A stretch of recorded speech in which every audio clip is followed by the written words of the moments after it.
Hello साथीहरू, आलु र पोटलको सब्जी बनाउँदैछु म। अनि है पोटल चाहिँ छिलेर रेडी छ मेरो, हेर्नु सक्नुहुनेछ।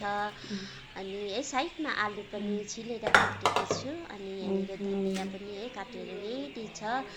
अनि है टमाटर, पियाज, लसुन पनि ग्रेट गरेर रेडी छ। अनि धनियाँ, जिरा अनि जिरा पाउडर हो रेडी छ। अनि कराईमा पनि यहाँनिर तेल एकदमै रेडी भइराखेको छ, हेर्नु सक्नुहुन्छ। पोटलखेरि हाल्नु अनि मजाले यसमा पनि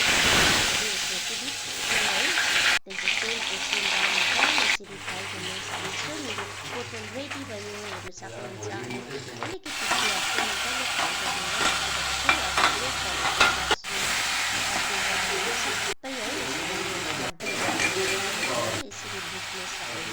अनुसार हाल्नुहोस्। अनि मजाले जिरा पाउडर, धनियाँ पाउडर हालेर मजाले पानी मजाले बुझ्नुहोस् है। यसरी मजाले गरेर बुझिसकेर